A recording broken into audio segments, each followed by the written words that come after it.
You mention the Bible, and in the book itself, you take a great deal of time to argue for its trustworthiness. And you build your evidence around the evidence of the New Testament and principally the life of Christ.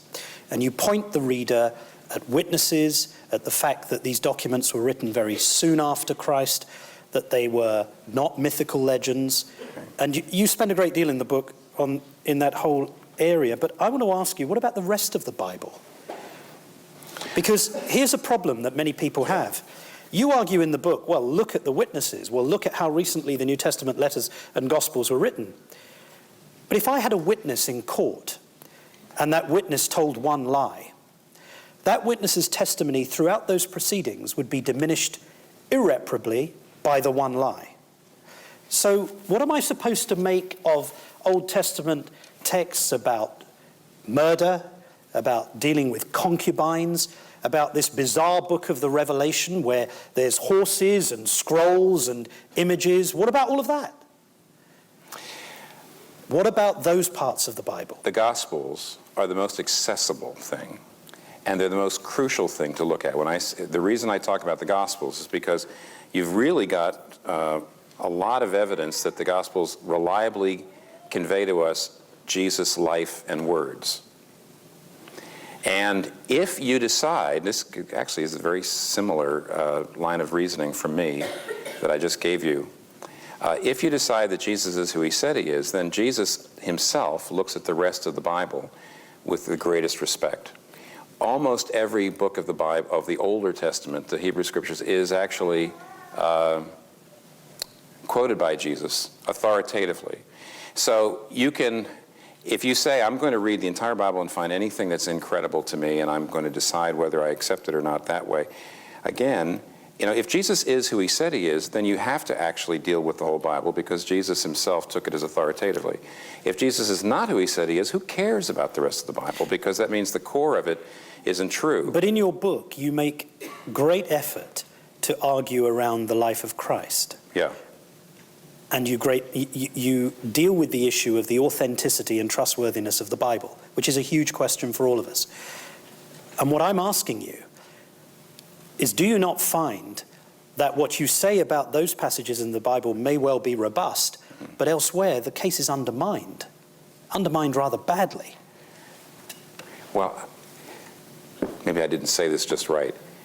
Maybe I'm thick. Explain it in more simple terms. Well, maybe you're just being a great interrogator. It's difficult. In fact, actually, nobody really knows how to get at the patriarchs, whether Abraham, Isaac, and Jacob did the things they did. What you have with Jesus and the Gospels is it's much more recent. You've got all kinds of evidence of it being eyewitness, having eyewitness accounts, and so the way for me to trust what the Bible says about the patriarchs is: is Jesus who he says he is? If I decide he is, then I take what he says about the patriarchs seriously. And I can't, from my vantage point, do a very good job of saying, oh, there's miraculous elements in the Old Testament, therefore it's no good. Or murder.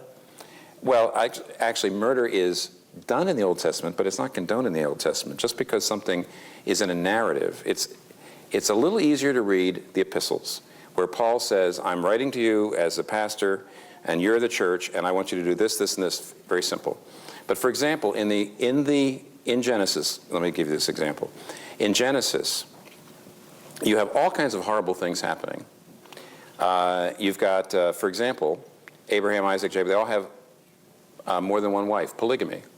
So many people read the book of Genesis and they say, this is ridiculous. Look at all these contradictions. Here in the Old Testament, it condones polygamy.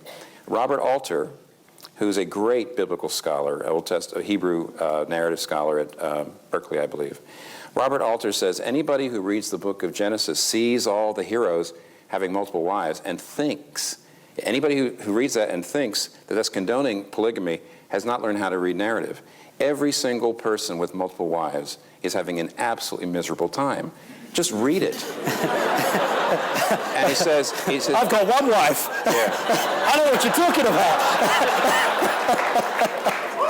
He also says, if you also read it, you have Abel is the good guy rather than Cain, Isaac rather than Ishmael, Jacob ends up being chosen over Esau, and what you actually have is the law of primogeniture, which is the oldest son gets everything, and the law of polygamy, which is men can take all the wives they want. They're undermined by the book of Genesis. And so generally what people do is they read very, very superficially the Old Testament. They see all these horrible things happening. They say, this is a crock. And the answer is they haven't really learned how to read it.